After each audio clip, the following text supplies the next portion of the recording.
Welcome, everybody. It is me. It is the Cyber Warrior, and this is CyberWarriorStudios presents Security Happy Hour. That's right. So it's going to be an amazing episode because this is going to be my first ever AMA. So hopefully it goes well. Got a bunch of questions. We're going to get them answered, but we'll do that here in just a second.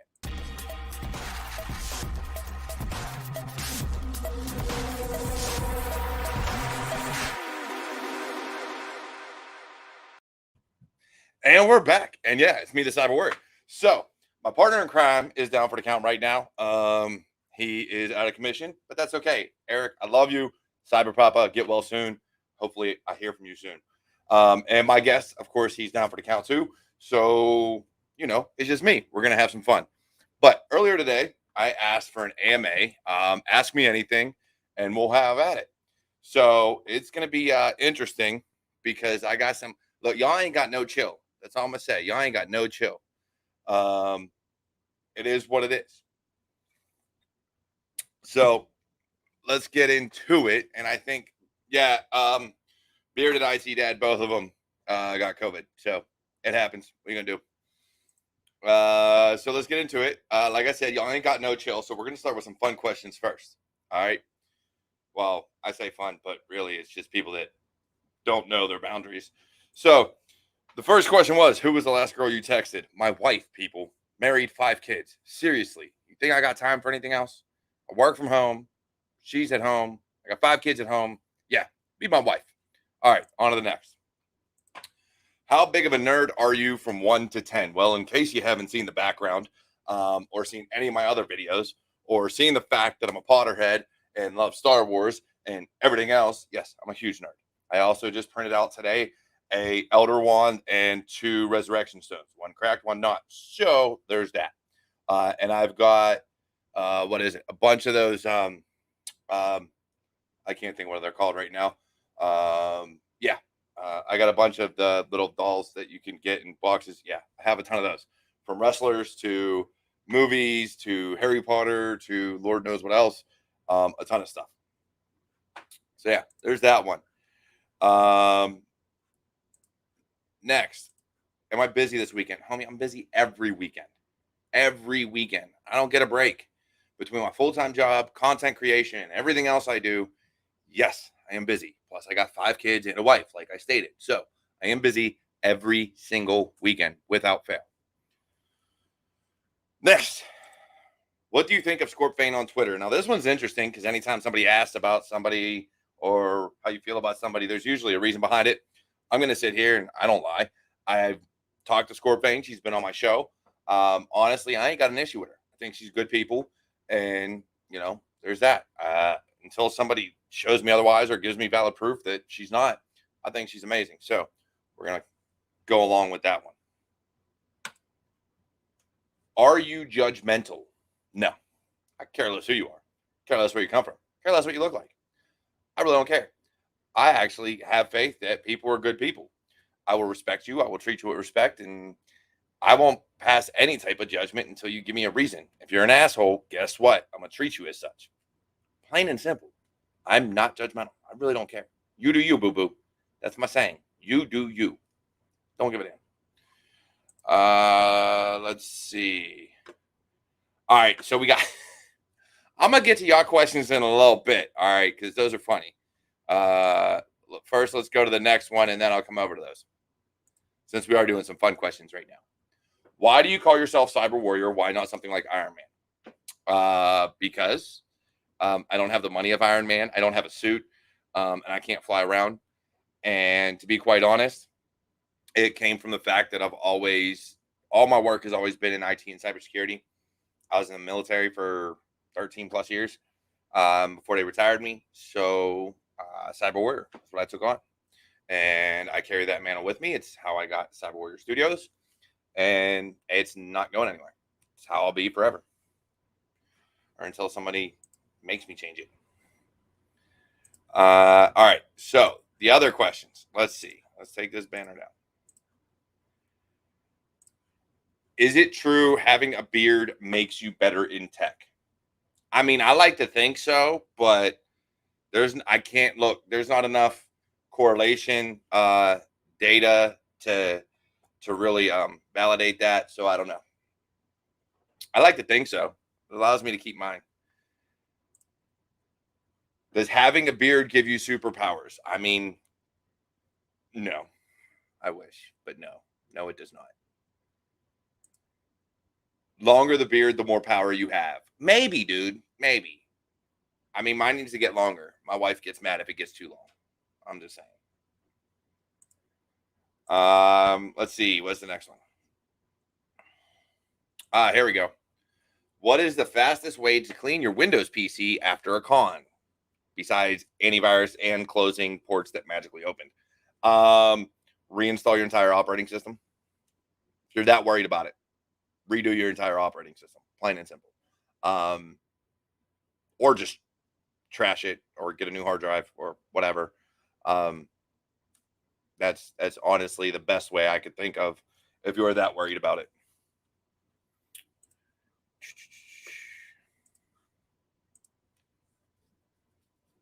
All right, here's another interesting one. Which and what, and these are the more serious questions, people. All right, now we're getting into the real questions. Which and what path do you recommend to get in a forensic cyber career? Certs and training recommendations. Well, unfortunately, I have not done forensics. I've done reverse engineering. I got certified in reverse engineering malware from SANS.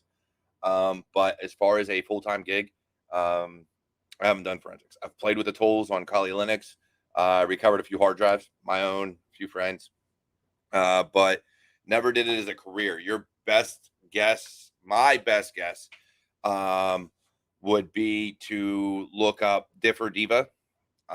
She's really good at putting out information. I think there's another one. I think I just found them on Instagram, Differ Training. There's quite a few good ones out there that will allow you to get a good forensic cyber career. Again, it's not something I've done full time, so I cannot give knowledge as to the best route to go for that. I do know there's training, there's certifications, there's degrees, there's a lot of different ways in there. And to be honest, your path is your own. So to even recommend a path, it all comes down to you, how you learn, and the best way to go about doing it for yourself.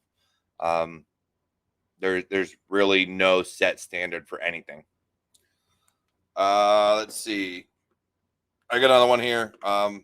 We'll get to the questions in chat here in a little bit. Let me see if I can run through these.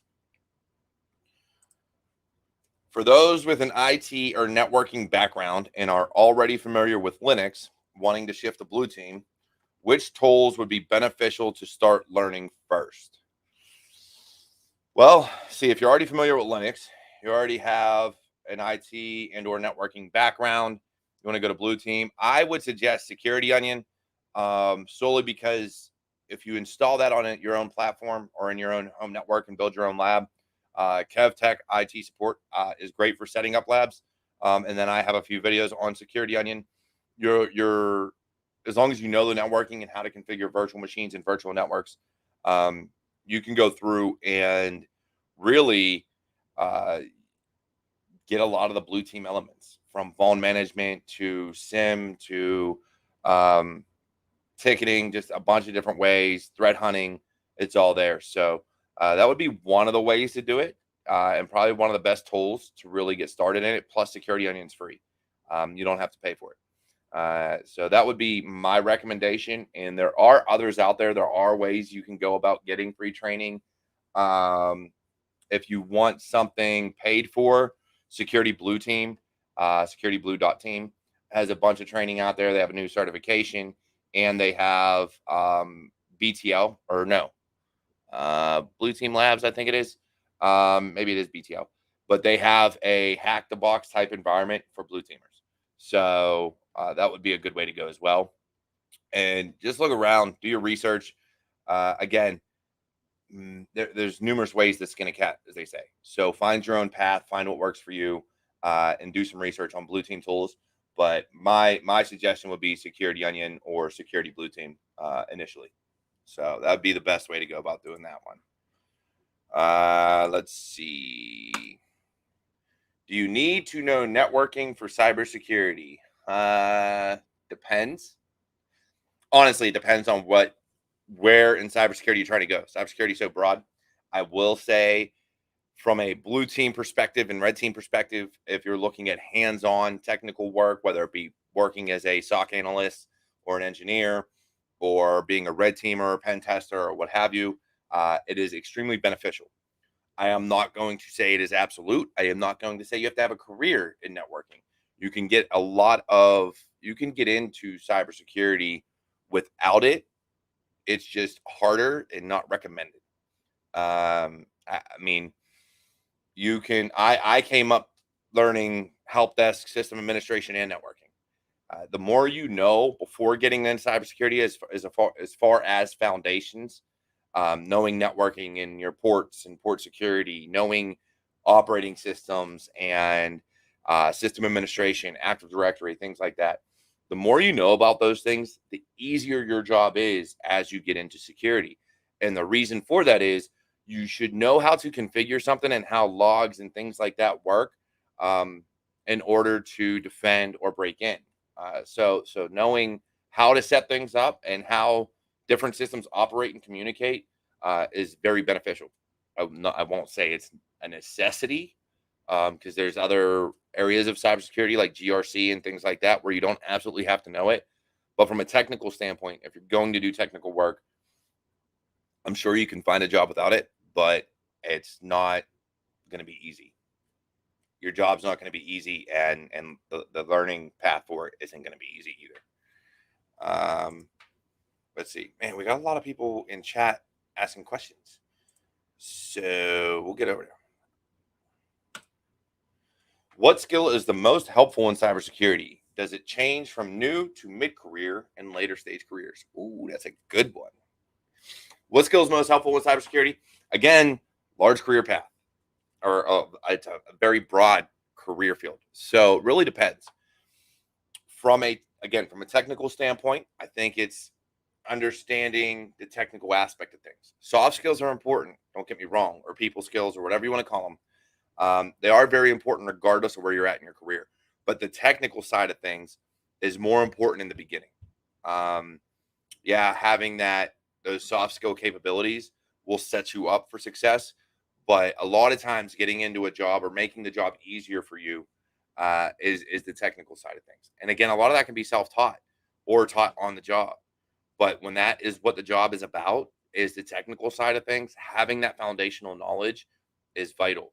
As you move up in your career, the ability to write reports, to interact with clients, to talk to executives, to talk to management and directors and things of that nature, your ability to communicate becomes more important, because that's what you're going to be doing. You become more of an escalation. So having that technical background helps, having the hands-on experience helps, but you're more an escalation point to where you get the harder stuff or the stuff that may need further digging. But ideally, you'll be doing a lot more interacting with the seniors. So your directors, your managers, your senior executives, your C-level suite, whatever, you'll be doing more interaction with them. So having those soft skills to handle that communication flow is more important mid-career and later stage careers. And I know I'm one of those ones that says you shouldn't have to have any experience. I'm not saying as a new person getting into the field you should have experience. I'm saying you should have the foundational knowledge. Understand that. You should have soft skills too, because you're going to need them later in your career. But you should definitely have the foundational knowledge. And that goes whether it's GRC and you have to understand regulations and frameworks and things of that nature. Technical, you should know the technical side of things. It's just the way it is. It just makes your life a lot easier, and finding a career a lot easier.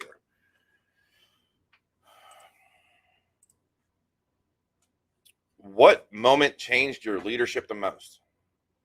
I don't know how to take this one, but we'll take it as my leadership style. And for me, it was the military.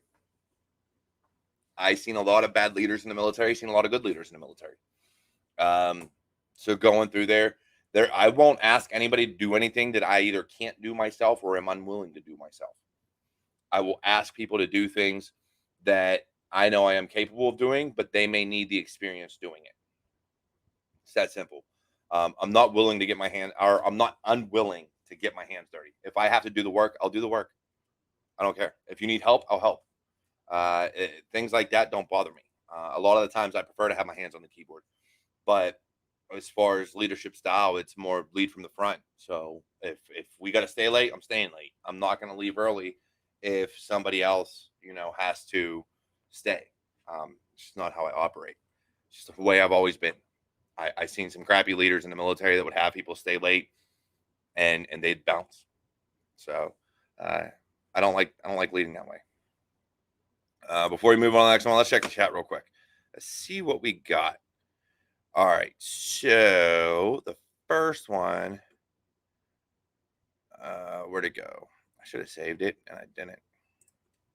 There we go. From JWO. How long did it take you to learn pen testing? I'm going on 1.5 years. I'm trying to build a concept of a drone/Wi-Fi pineapple. You never quit learning.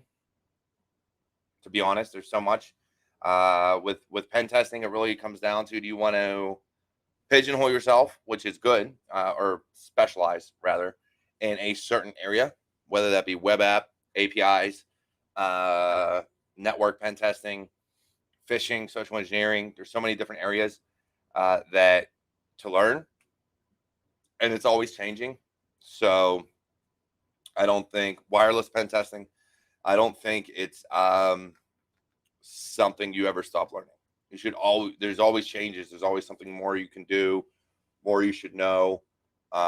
So to say, how long did it take me? I'm still learning, still growing, still trying to figure out new things. Hope that answers that question. Let's see. Why is there tension between IT and security? Because security has always been the department of no, and IT still hasn't gotten away from that, or still hasn't. IT and security still have not learned to communicate, so that they're not the department of no. There's a lot of things IT is responsible for because security makes policy, procedure, things of that nature. They put tools in place. There's things like vuln management. A lot of issues that come up that IT becomes responsible to fix. And without a healthy communication between the two, especially when you're looking at the director level and executive level, if there's any bad blood between those two, then it makes it very difficult to get things done. From a standpoint of technicians, your engineers should always be talking to each other. It should be solid communication flow. If there is tension, it's self-imposed at that point. There really shouldn't be. Executives are executives, directors are directors. A lot of times there's not much you can do from that aspect of things to change their minds. But from an engineering standpoint, you better not have any bad blood with any of your IT people, because those are the ones that are going to implement the changes that you require. So make sure that communication flow is healthy. Otherwise, it's going to be a hard working relationship, and it's not easy to overcome. You'll have a lot of things put on the back burner for yourself that need done solely because you don't have that healthy communication.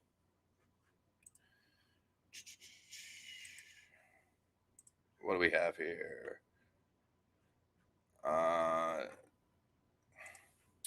I'm going to assign all tickets to Cyber Warrior now. He will do my work. So far, I understood. You know what, Cyber Panda? I love you.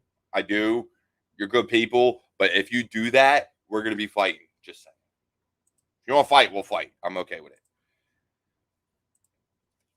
All right. So on to some more personal/professional development type of questions. Do you have a saying or motto you find yourself coming back to the most? Not really a saying or motto. I do a lot of reading. And lately, for anybody that's been following me, I've been reading and posting verses, or stanzas rather, from the Havamal.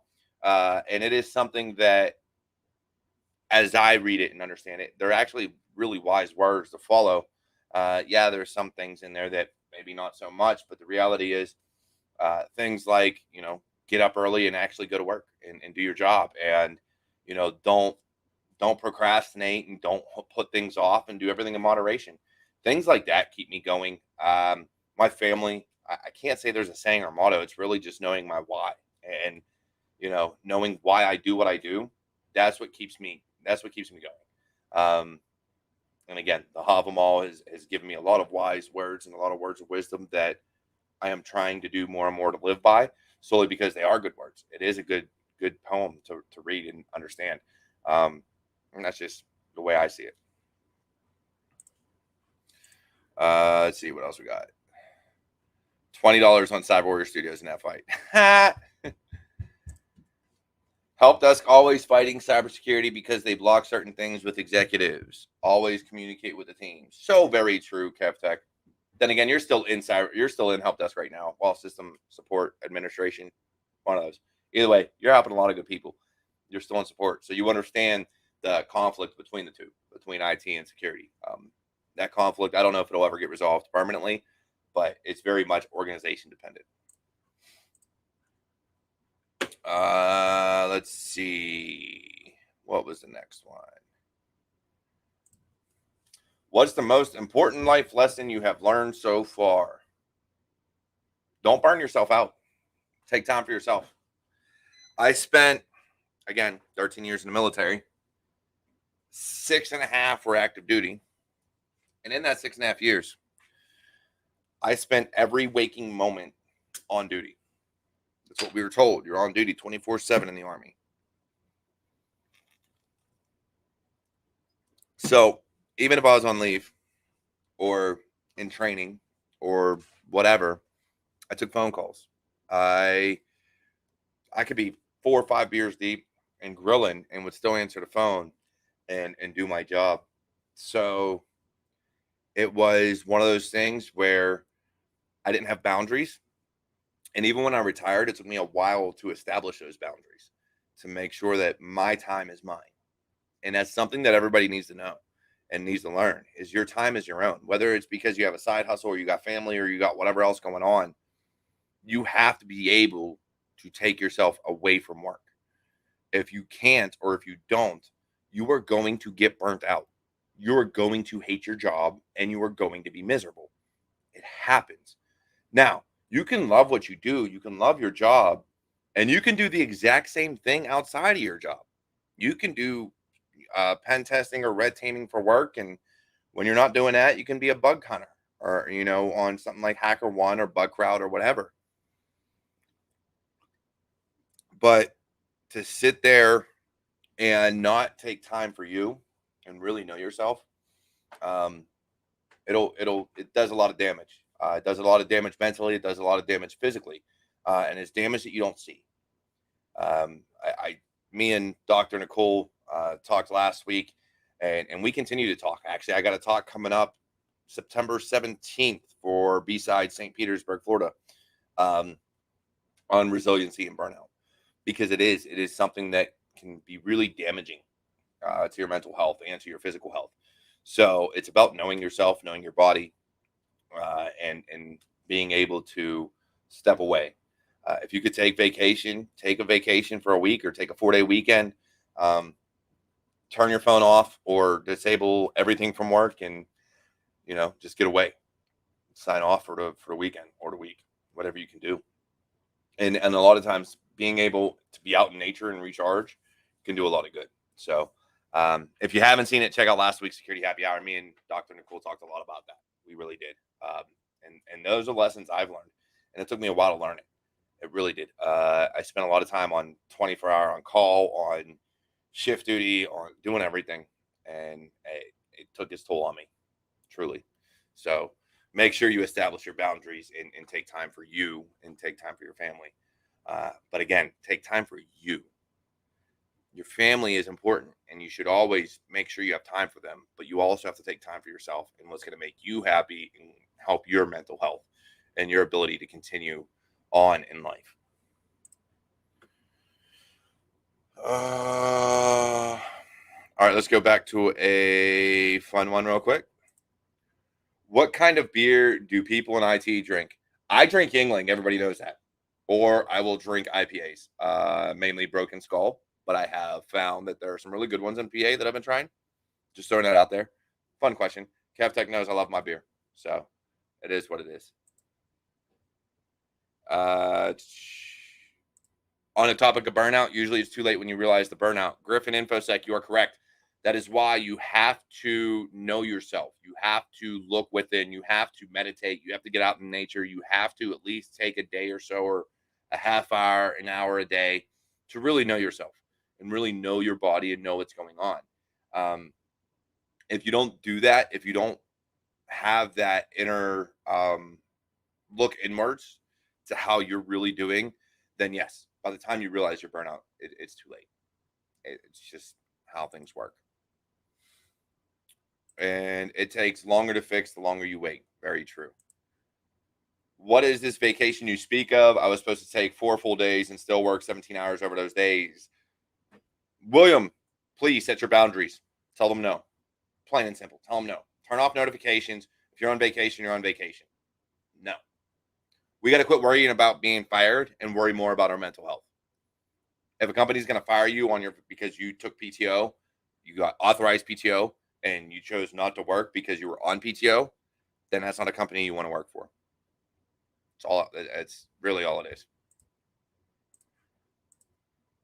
Let's see, another fun one. Who is your favorite person in the world and why is it Chris Cochran? Look, let's be honest. For anybody that don't know, me and Chris Cochran get along really well. I love the guy. He's good people. I do a lot of promoting for Hacker Valley Media because I respect what they do, and I think they put out a lot of good information. Davin Jackson is the host of Blue Team, the Hacker Valley Blue, and me, I love Davin Jackson. But the reality of it is, and a little backstory, is in 2020, January, I think it was CNCTI. It was before the pandemic, before everything shut down. And that's where I met Chris. Now, when I met Chris, he had 2 shows, I think it was, maybe 1. Can't remember how many he had, but it wasn't a lot. There was no media conglomerate. It wasn't Hacker Valley Media. Literally, I knew him from Hacker Valley Studio and him working at Netflix. So as time progressed and I started doing my shows and my channel, I reached out to him because I knew he knew what he was doing. He was making waves. He was doing big things. Him and Ronald Eddings were amazing together, and they still are. And then at the time, I started CyberWarriorStudios, and I was looking for, I seen a post, I don't know, last year, and it said it was now Hacker Valley Media. And he had like 8 shows, maybe 10. And Chris and Ronald weren't even the host of them all.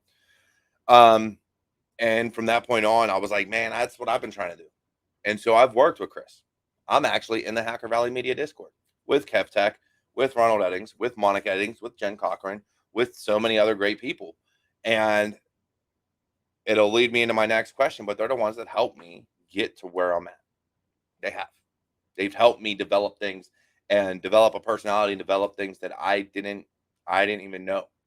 So they are very good people. I ain't going to say Chris is my favorite person in the world, but he's good people. So if you don't know Chris Cochran, look him up. Look up Hacker Valley Media because they are fantastic, just so you're aware. Let's see. Who was your first mentor in IT? My dad. He didn't know it, but it was my dad. 7 years old, when I first fixed my first computer, it was me and him sat down. I broke his computer. Me and him sat down, fixed it, repaired the hard drive. And he's the one that kind of helped let me go and build computers, fix them, repair them, all this other stuff. I became the IT guy in the family. And since I became an adult, or even in my teen years, Brian Helsley from Carrick High School, he was my teacher for Business Academy, let me set up one of their servers. So he helped me a lot. And then Keytron Evans was probably before Keytron would have been Nick Kroll from the Air National Guard. He was my trainer. Helped me a lot. Him, Robin Kubakovic. I can go down a list of people that have all helped me in my career. But as far as my first mentor would be my dad. Truly. He didn't even know IT, but he still helped me and helped me succeed to get to where I'm at today. So without my dad, I wouldn't be in the position I'm in. Let's see. What do you use to edit YouTube videos? Adobe Premiere. I use Adobe for everything. And it's so funny too, because people use Canva and DaVinci Resolve, which is good. It's free. And a few other things. Everything I do, whether it's my podcast or, all my YouTube videos like Tech Tuesday, Motivation Monday, I use Adobe Premiere Pro. I pay the whatever ungodly amount of money to have it. And then I use, for anybody that's been watching my videos and knows, I put a lot of special effects in mine. Those come from Boris FX. So Boris FX is my special effects. They're the ones that gave me the add-ons for special effects. Is Adobe fast? It depends on your graphics card. And I run it on Windows. I actually had a conversation with Shannon Morris about that, see what she ran, because she had been doing it for so long. And as long as you have a good graphics card and you tell Adobe to actually utilize the hardware acceleration, not CPU, it will render usually in about half the time that you recorded the video. Now, of course, 4K and higher quality videos take longer. But yeah, I use Adobe Premiere and use hardware acceleration. I've got a NVIDIA 3060 in my computer right now. So yeah, it takes about half the time to render videos out. So it's not too bad. I also use Photoshop and everything else like that. Let's see. What void do you see that inspired you to start Walk With Me? My new podcast. And yes, I will drink for that because Kevin and some other people brought it up. So that came from, I don't know. I've been doing a lot of research into the Norse pantheon and Norse paganism and things of that nature, hence the Mjolnir and a bunch of other stuff that apparently people get mad at. But the reality of it is I've seen some other self-improvement podcasts. I've seen a bunch of other things and just wanted to give my take on it. Being in cybersecurity, being in the cyber realm, sometimes we don't really look outside of ourselves. We don't look anywhere but the technical side of things. And so for me, it was something that I felt could give back to more than just the cyber community. It could give back to a wider audience that is looking for self-improvement. So that's where it came from. And it's honestly something I enjoy doing. That and this show, Security Happy Hour, Motivation Monday, and now my Walk With Me podcast are my favorite shows to do. And the reason for that is because I get to help people. And that's ultimately all I try to do is help others. I could care less about anything else. I just want to help. And so whether it's motivating you or giving you self-improvement or doing this show and providing information from those in the career field to help you and to guide you and to give you advice, as long as it helps somebody, I'm going to continue to do it. And so that's kind of what started it. Was I just wanted to find another avenue to help others other than what I was already doing. And I wanted to take some of the things I had been learning and some of the things that, I have found in my career and in my life to help others improve on their own lives. Because we don't always listen to ourselves and we don't always listen to other people. Sometimes it takes the right person to say it. So you can never have enough of one thing as far as content creation. Just like my Tech Tuesdays, it's one of those things where everybody learns differently. Everybody consumes information differently. And so sometimes it takes a certain voice to get that point across. And I just hope my voice carries. And I really hope the podcast itself grows. So yes, if you haven't listened to it yet, please Walk With Me, an audio guide for self-improvement. Go find it on all podcast platforms, except for like iHeartRadio. There's like 3 that it's not part of, but all major ones and Good Pods and everywhere else. It's also on my website. So if you haven't seen CyberWarriorStudios.com, head over there. You will see my podcast on there also. So yeah, that would be that would be the big thing for me, and why I did it. Let's see. Oh, as far as 5 minutes less, look, it depends on how long the video is. Truly, rendering videos really depends on how long the video is. If you're using Adobe Premiere on Windows with and your video is less than 10 minutes, then yes, it'll be 5 minutes or less with a graphics card that can handle it. It comes down to hardware.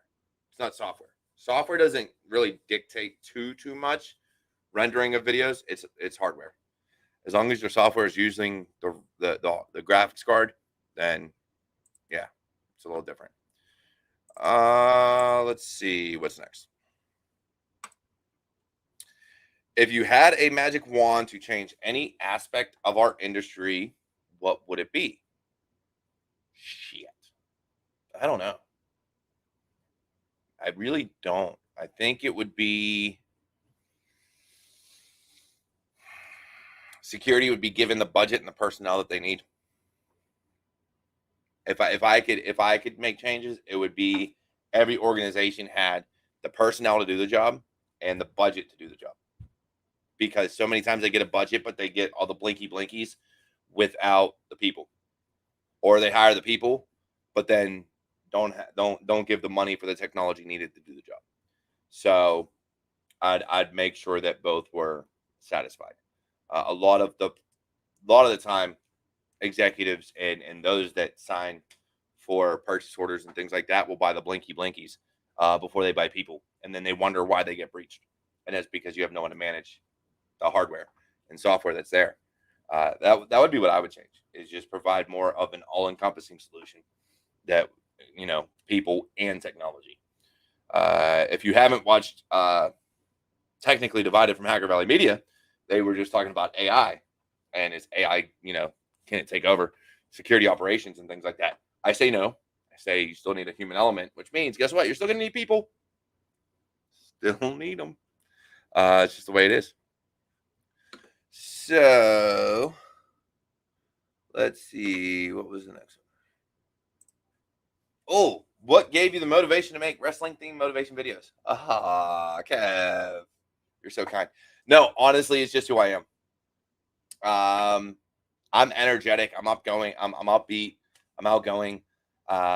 If you meet me, but it is very much. Again, I just want to motivate people. I want to help people. I see too many people depressed and upset and angry at the world and everything. And yeah, look, I see a lot of problems in the world too. But when it comes to growing your career and just being high on life, I want to motivate people. And you can't do it when you're not energetic, when you're not actually willing to put in the energy to do it.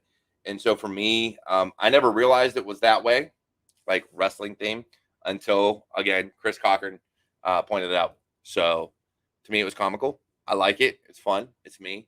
As long as it's energetic, then that's what you're going to get. And I'm always energetic. If I create a video that doesn't have that energy, I won't create it, or I won't publish it, just because I feel like then it's not going to serve its purpose. So I've made videos and put them on Twitter of me in my down days, but I won't make motivation videos or Tech Tuesday videos or do the show if I'm in that state of mind.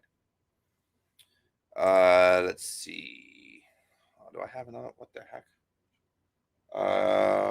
Banners, give you comments. What is your favorite Linux flavor? Good question. So I got into Linux with the security distributions. So Kali and Parasec. I've also used BlackArch and a few others. For a while it was Kali, then it was Parasec. Actually, honestly, if Parasec would fix their repos to where they weren't always breaking to where I couldn't update or upgrade anything, I would stick with Parasec. But there's a lot of issues with the repos when you go to upgrade. They time out, they lose connection, they don't exist anymore, whatever the case may be. It's one thing for drivers not to work and to have to actually deal with Linux issues, but it's a whole other thing when I can't even upgrade my system or update software because there's no connection to the distant end. So if I wasn't going to do that, Ubuntu, or an Ubuntu based distribution, solely because of drivers. So if you're going to use it as a daily driver, Ubuntu is probably one of the best ways to go, because the drivers just work. I've had several printers that you just connect, they work. Graphics cards, you just connect, they're plugged in, the drivers are there, they work. So when it comes to distributions, probably Ubuntu for anybody that's not used to Linux. If you're looking for something that'll keep you more Mac Windows-esque, like have that same kind of feel of ease of use, then Ubuntu, Pop OS, something like that. Java or Python? Python all the way. All the way. Easiest language to read. Plain and simple. Easiest language to read. If you want to learn the structure of programs and how to write conceptually how to program, Python is one of the easiest. It's a scripting language, so it's slower, but and it doesn't have a compiler. It actually has to compile on run, but it is a lot better for learning languages. Now you can get down to the nitty gritty. You can learn things like Java. You can learn C++ or C or C sharp. Because I don't like Java. That's why. Come on, Miss W. I do not like Java. It is ugly. It is an ugly language. Python is so much easier to read and to learn. Just my opinion, though. I'm one guy. Other people like Java. Some like Ruby. Some like Perl. But from a beginner's perspective, Python has always been the easiest language for me to read and dissect. I can read a Python script and know exactly what it's doing. I'm not at the point where I can write my own from scratch without going to Stack Overflow, but I can read a 10-file Python script and figure out where everything's going. With Java, man, that shit sends me all over the place. I don't even fucking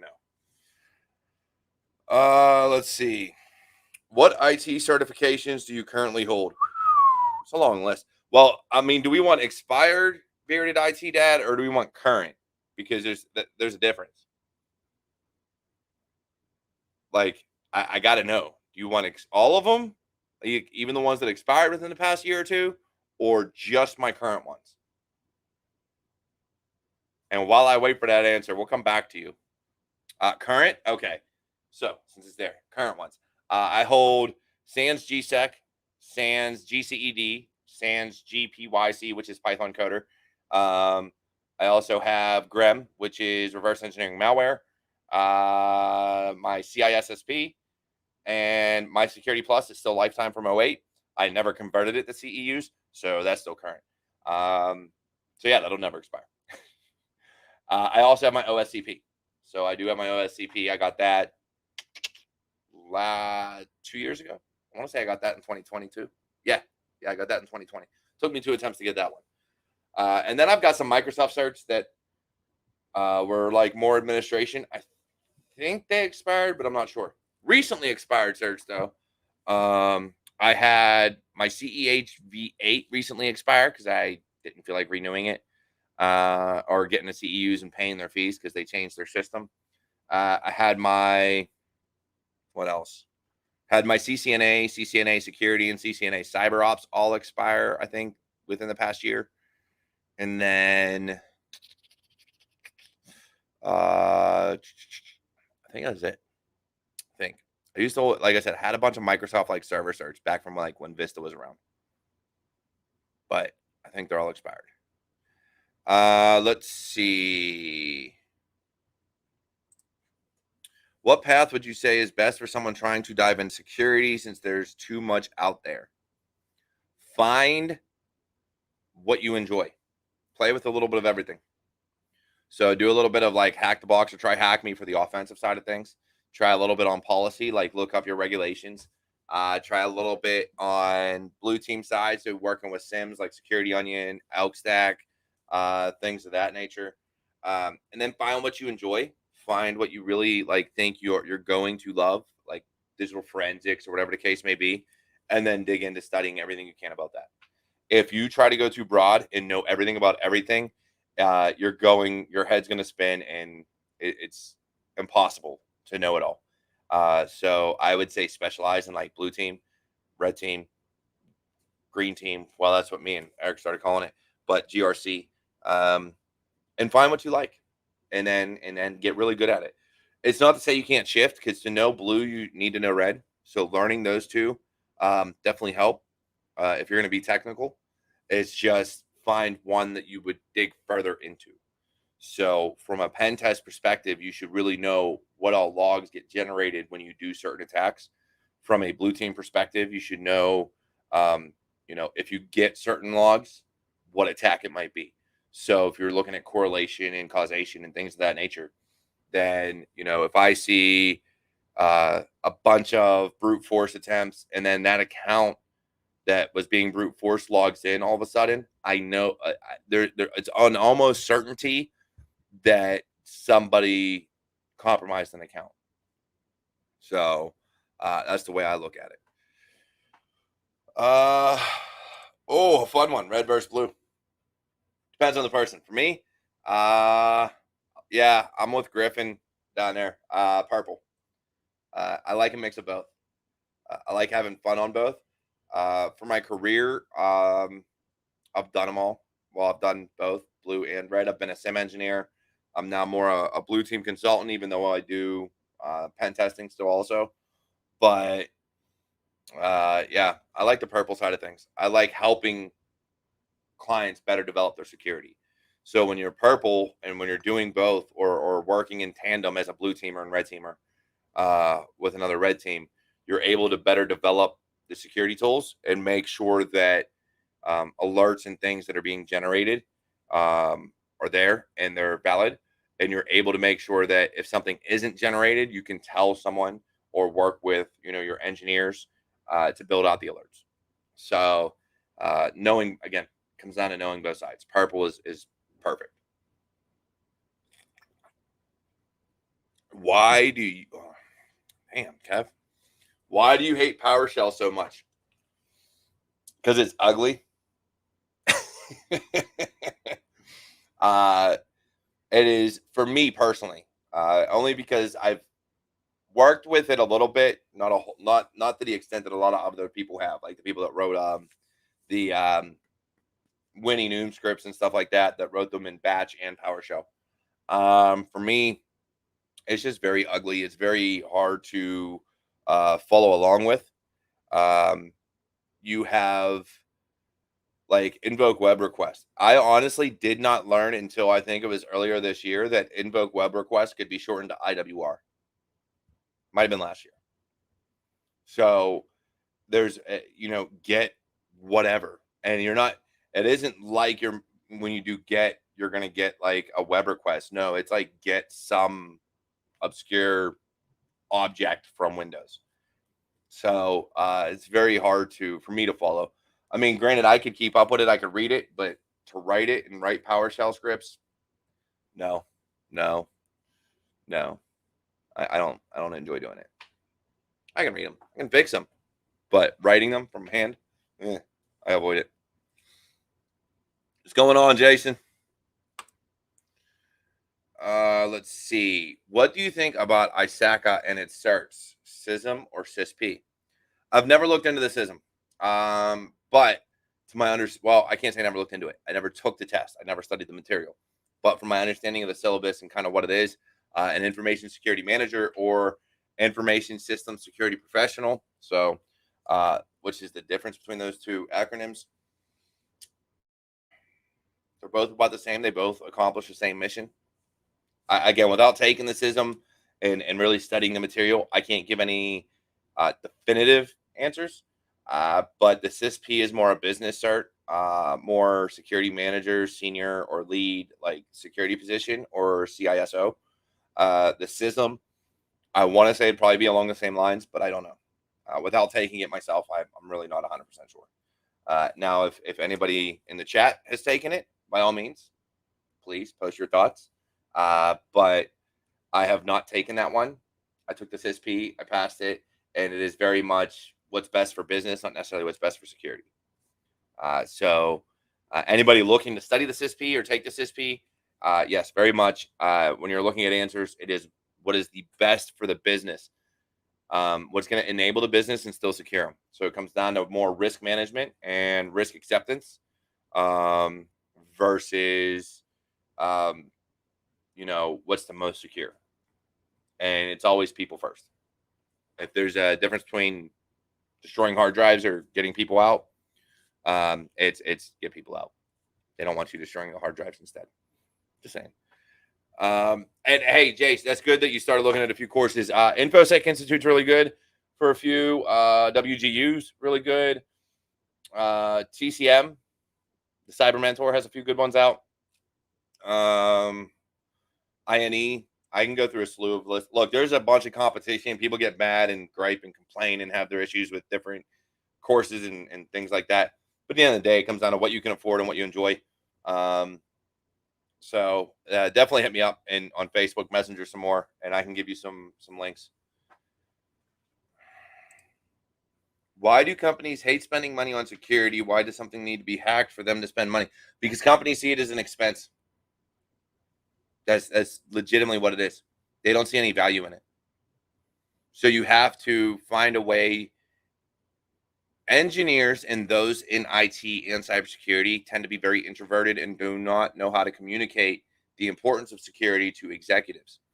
So for them, to them, it's, oh, you're going to get breached, you're going to get hacked, you're going to do this, this, and this.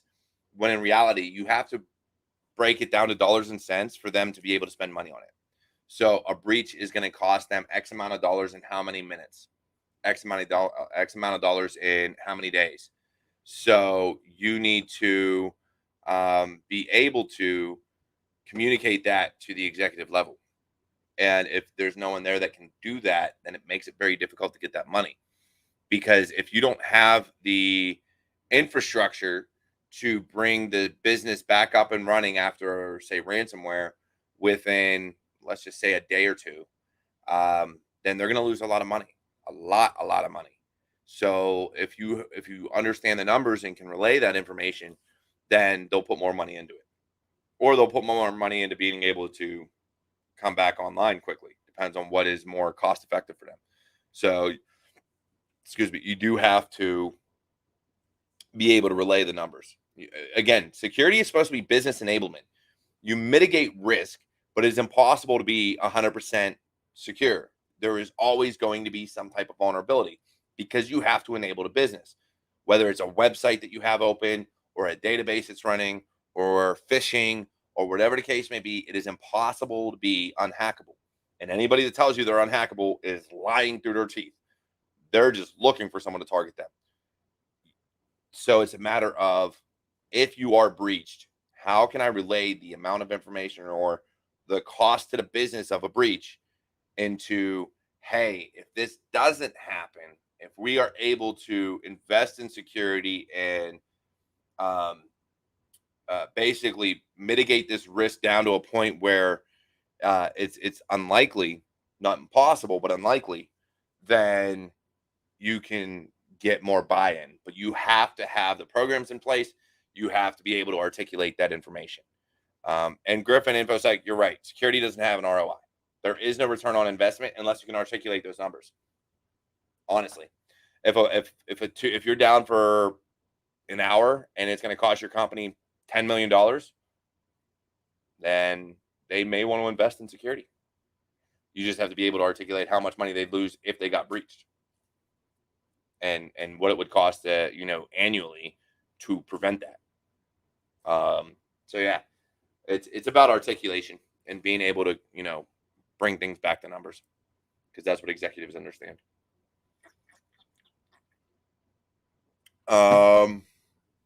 There was another question. Let me find it.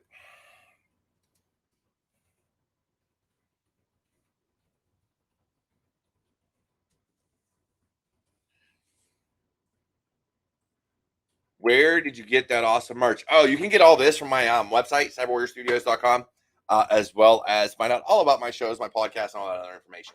So yeah, all this, as well as how to support besides buying merch, CyberWarriorStudios.com. You can find that in the description below.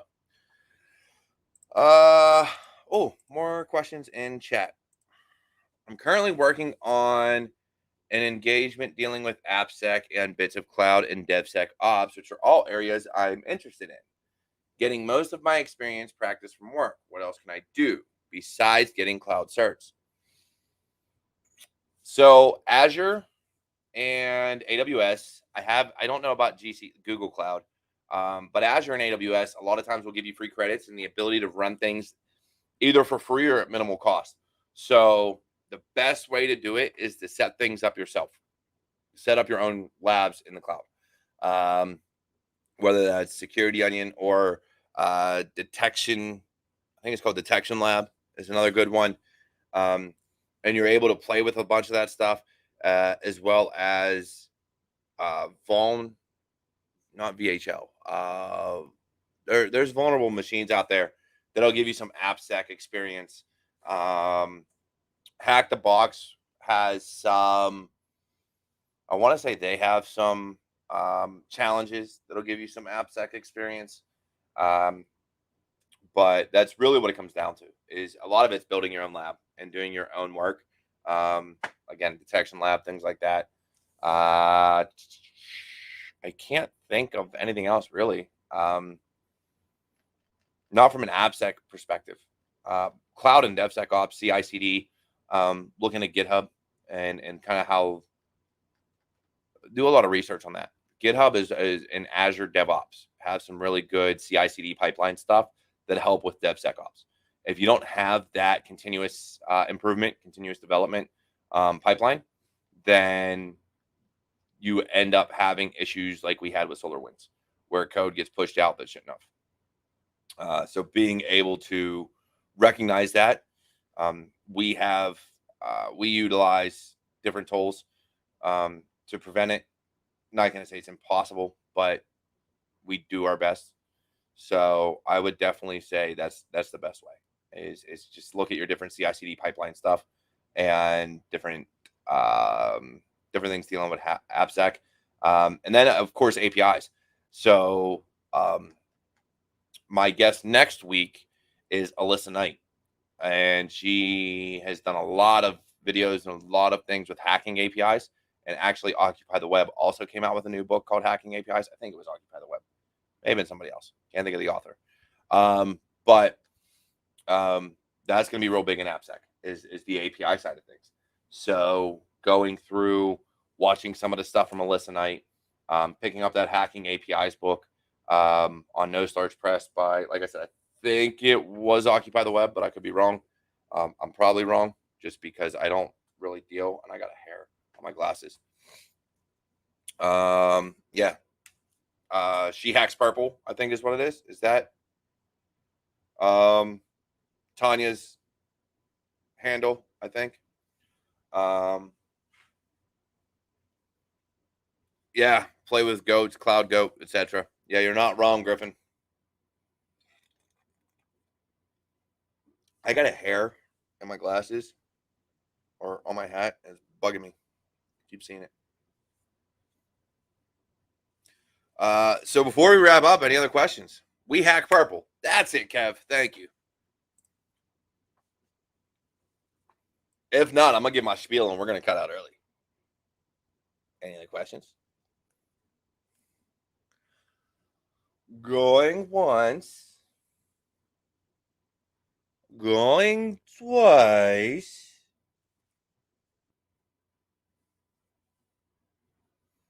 Sold. Okay. So no more questions. If you have any questions, please leave them in the comments down below after I'm done ending this video.